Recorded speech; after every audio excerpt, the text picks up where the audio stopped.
What's up? This is Nick Grant, and I'm asking you to check me out on AllHipHop, and for anything Nick Grant, just at me at Nick Grant Music. Peace and love.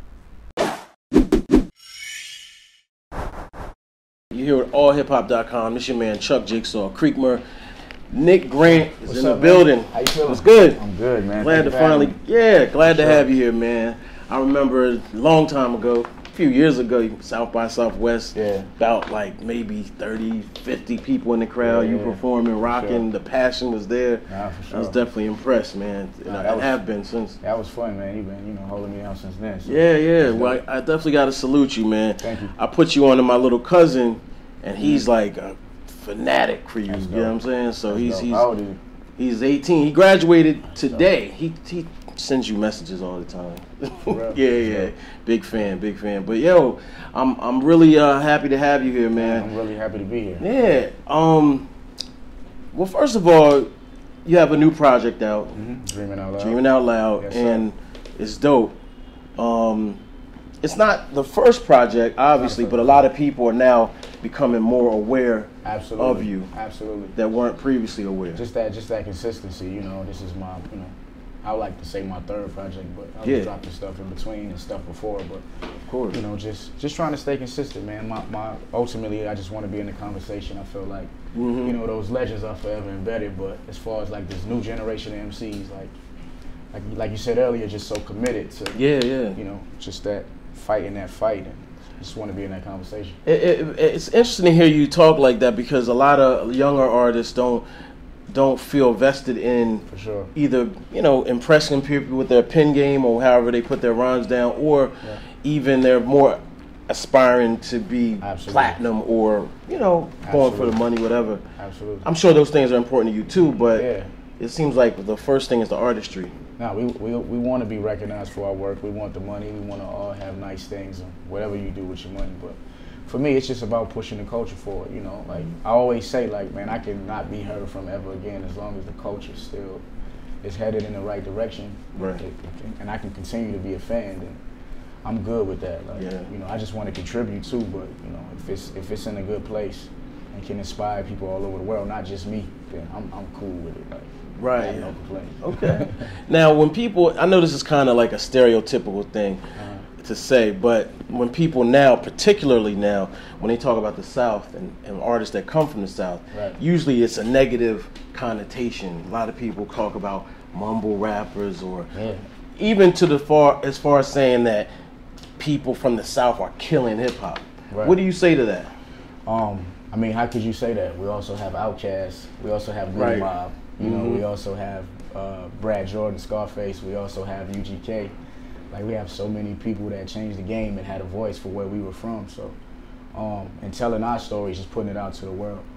But I get. But in a modern context, I think. In a modern context, I mean, you see a lot of that. But it's also people like me and J. Cole's from North Carolina as well. It's really about your perspective and what you pay attention to. Yeah. So, I feel like it's balanced right now. I feel like it's coming back to where people are actually saying stuff and contributing to the culture and adding to the culture. So, one thing I noticed about you is you're always shouting out legends. You make references on the new project to like EPMD. Even DJ Khaled is on there, and people don't, they don't look at him like, they look at him like a newer kind of guy, but really he goes back to the old days, basically. What's your point of view, hip hop wise? A lot of people don't even know who EPMD is. You know what I mean? Yeah.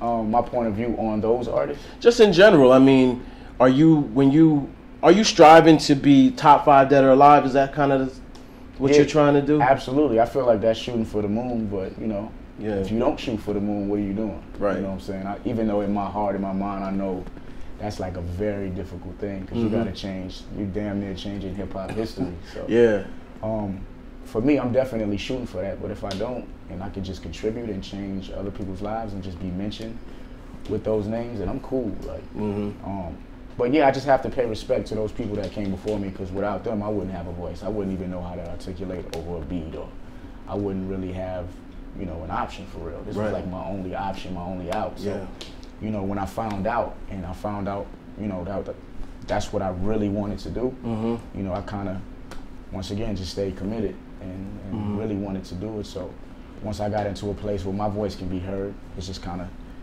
passing that back to them and mentioning them. I can never do enough because, you know, their music and their bodies of work did so much for me. Yeah. What made you, I've listened to some of the lyrics and I heard you may have tried to dabble with a little hustling on the street or whatever. Yeah. What made you ultimately commit to hip hop? Like, what was it? It was a lot of things. Family, just being unstable and moving, and you know, in my heart, I just love music. I felt like this is something that I really wanted to do. I always wanted to do it, but you know, it's kind of like you like get scared. You know, you see so many people doing it. It's like, man, I don't really want to do that. But in my heart, I knew like, yeah, this is what I want to do. I just wouldn't tell nobody. Until like one day, I went into my friend's house in the neighborhood, in my grandma's neighborhood where she was from. I rapped a little verse, and everybody thought I stole the verse. Okay. You know, like, who are you listening to that we not listening to? Yeah. Thought I stole the verse. From that point on, and you know, these guys were like, they're like my best friends at the time, but they were like brutal. Never just hating, just never giving you that much credit. But wrote the verse, and they thought I stole it, and I wrote it in like an hour. Wow. For my first rhyme, so I wish I could remember that shit. I was just about to ask you that. I wish I could remember it, but wrote it in like an hour. And from that point on, that gave me confidence because these were like my worst critics at the time. I was already teasing them like, y'all never gonna be rappers. So when I tried it and they thought I stole it, that gave me all the confidence, and I just kept chasing it.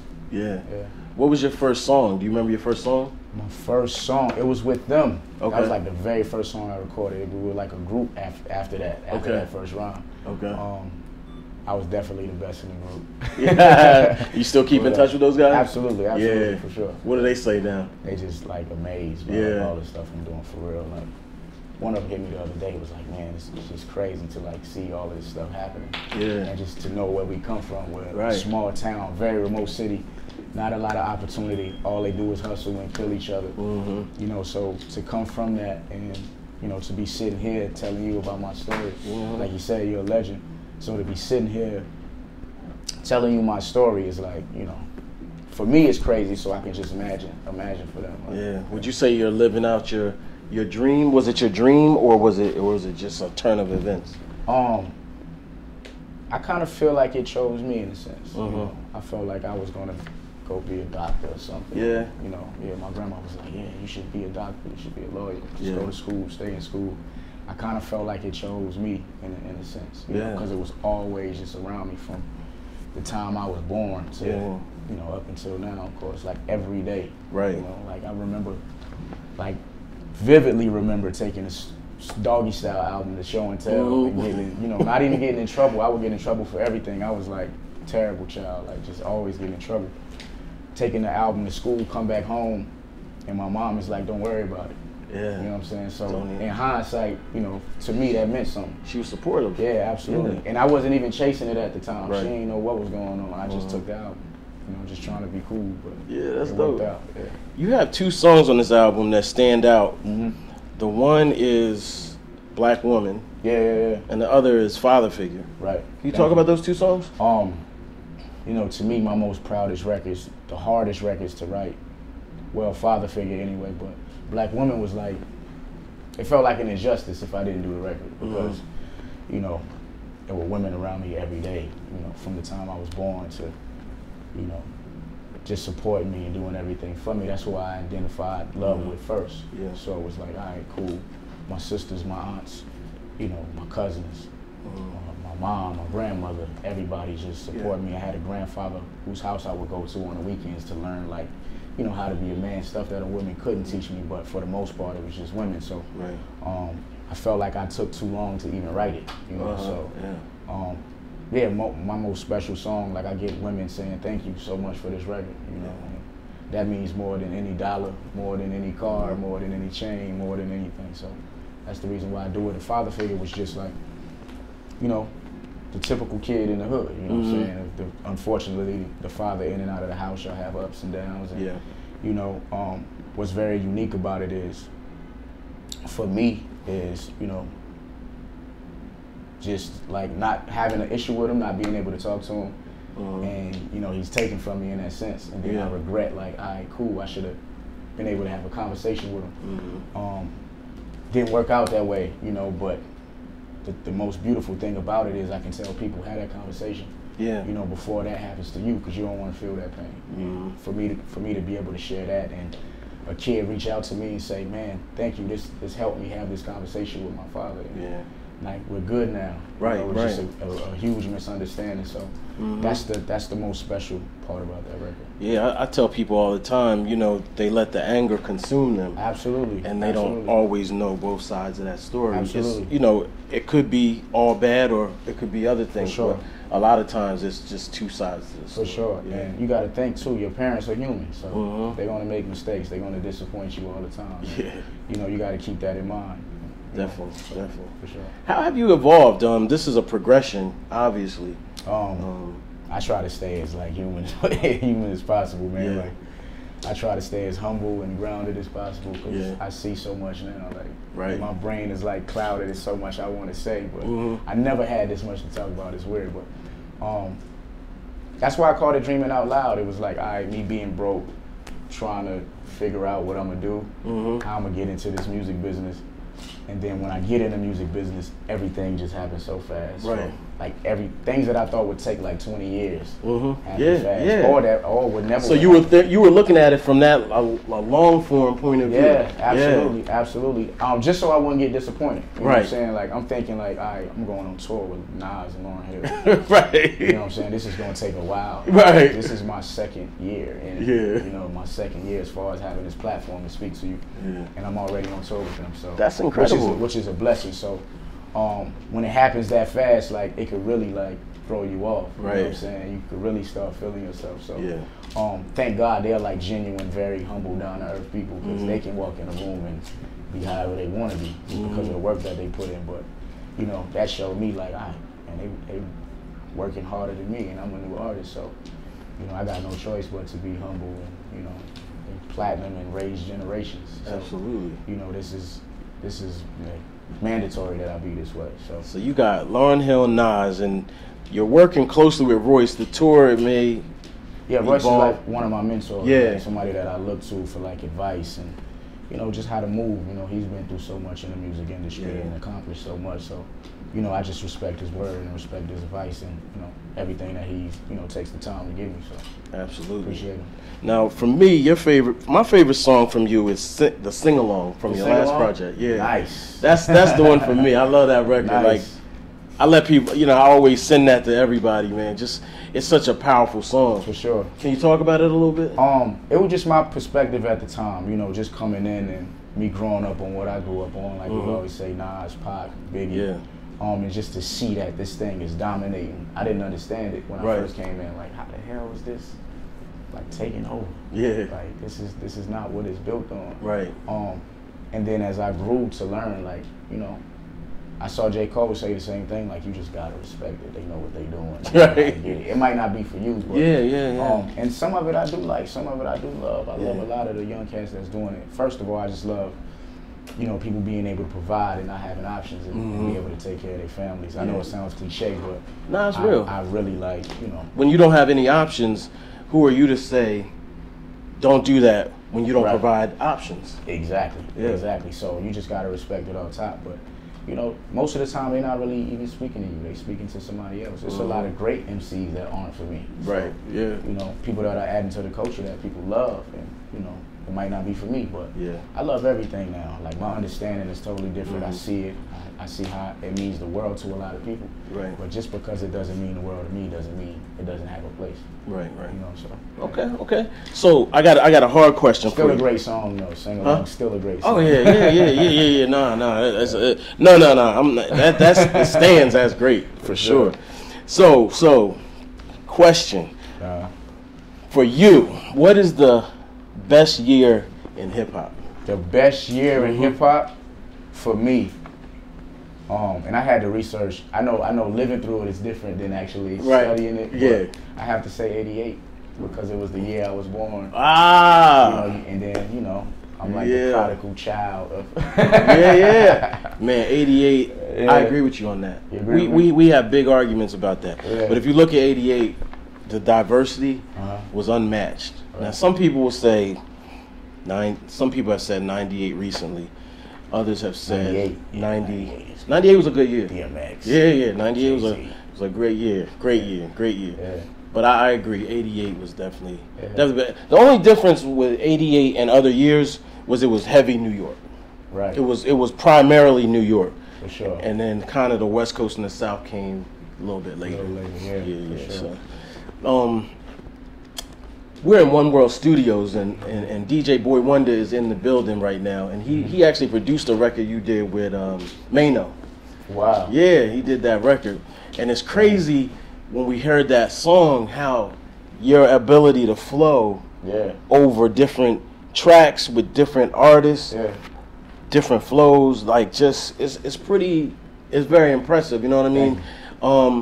When you write, do you sit down and say, oh, I'm gonna do this type of song this way, or I'm gonna be introspective on this one, or do you hear a track, or are you writing everything first? Like, what's your process? I kind of just go through like a Rain Man, where I just sit there and just grab punchlines out of the air, just time all together. That's really like my process now, like, cause I'm so much on the go now. It's like I kind of like gotta just sit down and do it as quick as possible, but still make it clever in a short amount of time. Do you have a pen, or are you on your phone mostly? So once I do it, this is like a new process for me. But once I do it, I kind of grab the line and I memorize it. I forget a lot of them, but I remember most as I could, and just pin them all together, tie them all in, make it make sense. But Mano made it so much easier because I didn't have to do a whole lot of that. So it was like back and forth. And then you playing off what he already saying, so you know. It was dope. That was dope. That was a dope moment. That was like, you know, he was like one of the first people that kind of like, you know, supported what I was doing. So, Who's showing you the most love across the country? The most love, as far as aside from your hometown. Place, I would say L.A. Yeah. L.A. New York as well. Okay. New York and L.A. Okay. Both, Okay. Have you been out of the country yet? I've been to London. London? Yeah. Okay. The response was good out there, but I was like, knew they were looking at me like, who is this? Right. It was a lot of fun though. Okay.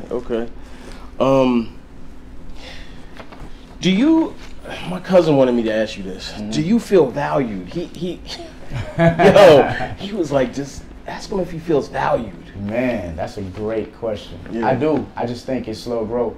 Yeah. And somebody said this to me the other day too. Like, when you're so good, they expect things to be expedited so fast. Like, oh, he's supposed to be up there already with like a Kendrick Lamar or a J. Cole, but that takes time. You know what I'm saying? I'm not exempt from the process. So, you know, the question is, can I stay this good to reach that level? Right. So that's my whole thing. I gotta. People don't understand how. Journey, you know? Yeah, I mean, people don't. They always look at Jay like the Blueprint album, or like so much that went on, or when he married Beyonce, or Kendrick, the Good Kid, Mad City album. And I'm like, I remember Kendrick when I was like, he wasn't even worth. I mean, no, and I mean this in air quotes. You didn't even take a picture when you saw him. You just this Kendrick Lamar. For sure. And you keep it moving, and that's no disrespecting him, but it was just you just saw him, right? You know, people don't realize how. Sometimes how long it takes. It takes a while. It takes a while. I'm sure he's been rapping his whole life, just like me. You know what I'm saying? But it takes a while, man. I'm not exempt from the process. Like, I don't care if I say the most amazing shit in hip hop. It's never gonna happen that way. You gotta work for it. Absolutely. So what does, like I said earlier about DJ Khaled, what does a Khaled cosign mean to you? What does that means everything. He's going pretty hard too, Nah, for sure, that means everything. That he could have been he came to the show in LA, he could have been anywhere in the world. You know what I'm saying? So for him to come out and just do that, for him to get on the record, it's like, and it's so genuine, you know what I'm saying? I have a different level of respect for what he does now. Like I always respected him, and it's not even because it's me, like you just said, he's just going so hard, like, and we ain't asking him to do none of that. Right. It's just so that wasn't a favor. That was just him doing it out of love. It's just out of love. Yeah, that's like, dope. He told me like, however I can help, I'm gonna help you. So that's great. It's dope. That means everything to me though. I remember like I used to die to be in front of these people. You know what I'm saying? Like I would like go out of my way, like just pass these tapes out so for these people to like to support, like a Nas to support. Lauryn Hill to say you dope, for Jay-Z to say you special. Like, yeah, I used to hang these people on my bedroom wall in my grandma's unit, so that means this is special. We were talking about you earlier, and we were like, wonder why he didn't sign with T.I. Because you down with Shaka Zulu, Jason Jeter, that crew and everything. But you're not really affiliated, as we see, with a particular rapper or group. Yeah. You don't have like that heavy cosign. That's a great point. Yeah. Which I feel like would help a lot. You know what I'm saying? But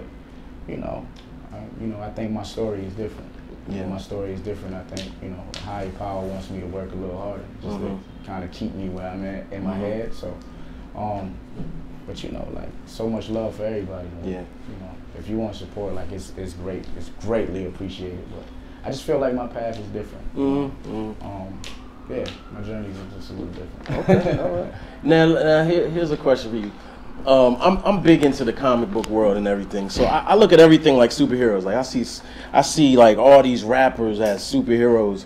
Some are super villains, some are like Superman. Who are the villains? Right. Yeah, if you were a superhero or a villain, I don't see you as a villain, but if you were a superhero, which one would you be and why?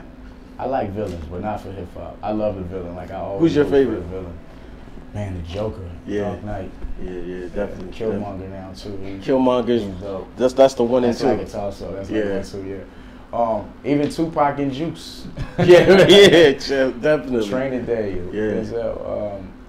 I got so many, but for hip hop, I feel like I have to be a superhero. I got to play a different role because, like you said, it's so many. So many villains, and it's a few special ones here and there. Right. We need a little more balance, so I'll be a superhero. So who would you say you would be? Do you have a favorite or someone you identify with? Man, someone that I identify with.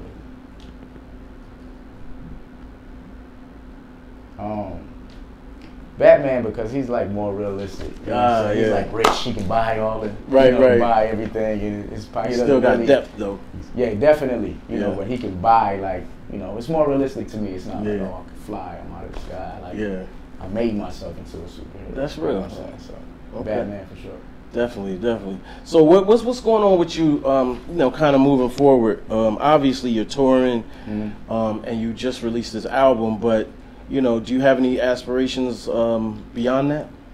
Absolutely. Like another one of my dreams is like directing movies. So me mentally, I'm like kind of dive into that a little bit. I got to do some more studying. Okay.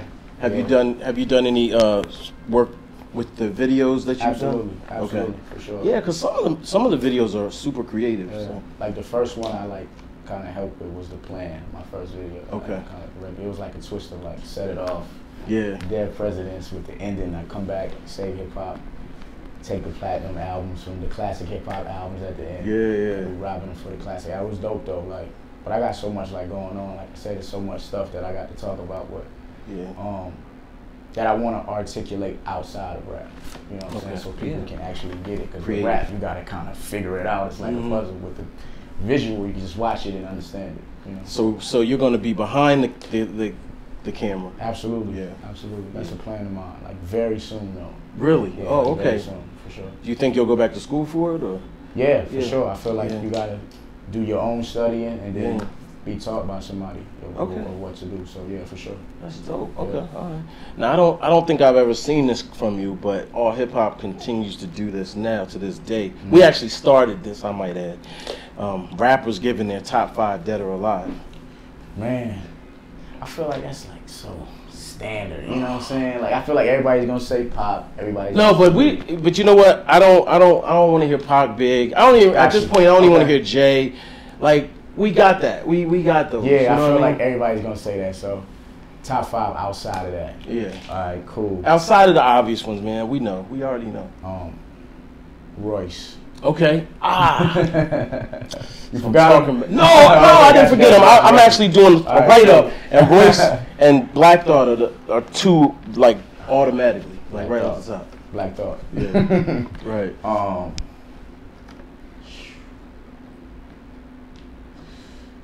Man,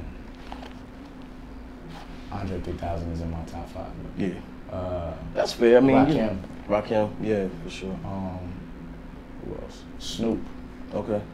Snoop doesn't get mentioned, like, not even close. Which is crazy. Yeah, and he's still doing it, by the way. Snoop is all feeling, like, there's certain rappers that are, like, I feel like are more lyrical, but more than just being lyrical, he's like the feeling, like he gives me a different vibe, like, you know, he could be top 5 for sure. Yeah. Just based off feeling. Definitely. You know what I'm saying? So, Snoop, that's 4, and Cool J. LL. Yeah. I asked Eric B about his top 5, and he said LL doesn't get mentioned nearly enough. That's crazy. Nearly enough. Which is crazy. Yeah. That's like disrespectful. It is. It is definitely. Let me see what we got. Okay, let me the generational gap, right? There's a lot of old heads. I mean, you know, and I don't mean old heads, OGs, whatever the respectful term is, legends, whatever. They continue to go at the younger generation all the time. That's why I name drop you so much, because I'm like, y'all just not in tune as much as you think you are with what's going on. Exactly. You know what I mean? A lot of people don't even know Black Thought just dropped a project. How do you, which is crazy, right? It's crazy. Right.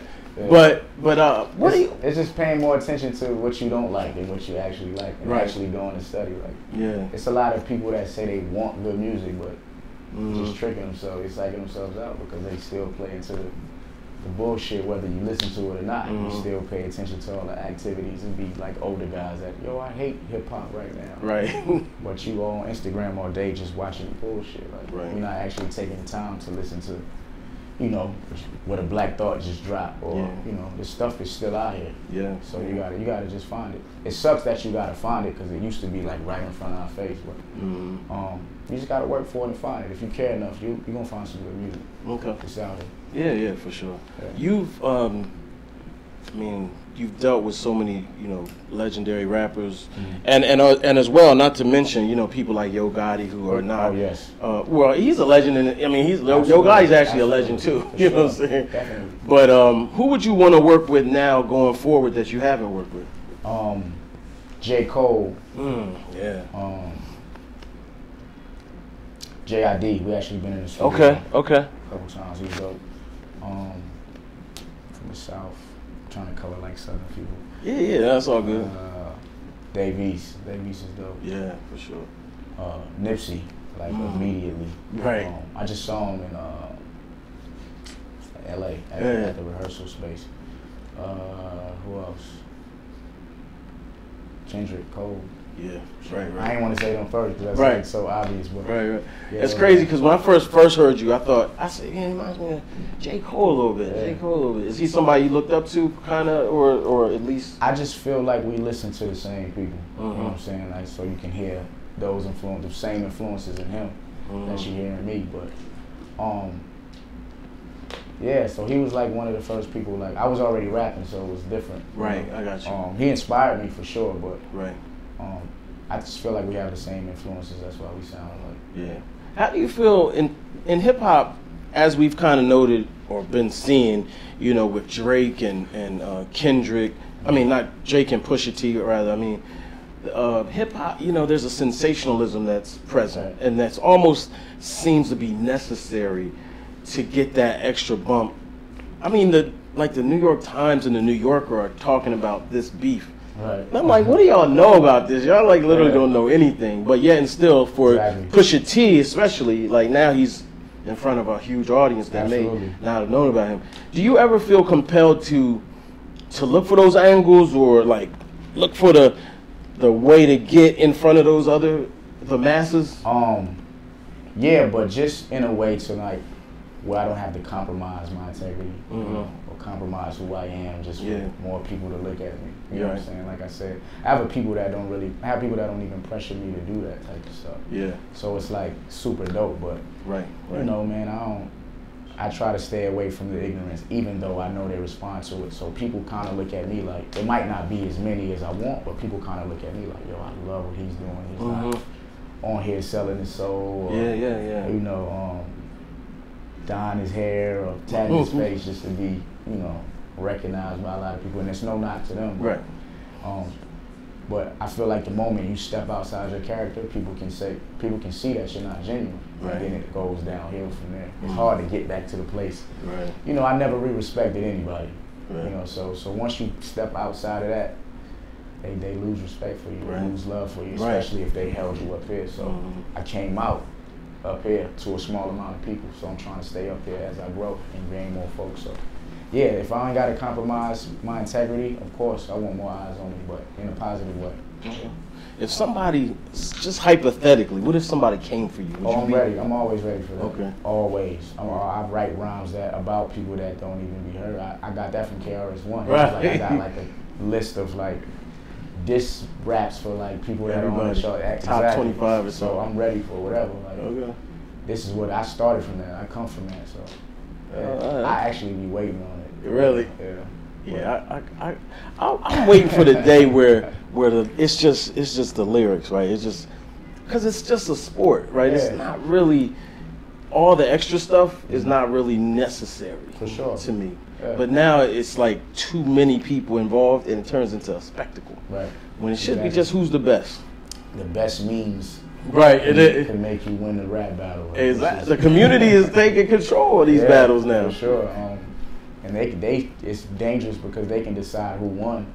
Yeah. And they might clearly took the L, and they can say, "Oh, I'm just a huge fan. He can never lose." Right. Right. It's weird, but it's good. It's good for hip hop, but in the same sense, it's not good. You know what I'm saying? Because you could stop somebody from feeding their family. You know what I'm saying? And then it can get real dangerous. You know what I'm saying? Like, well, that's what I said one time. You know, I use cannabis as my example because at one point cannabis was like the guy. Yeah. Sure.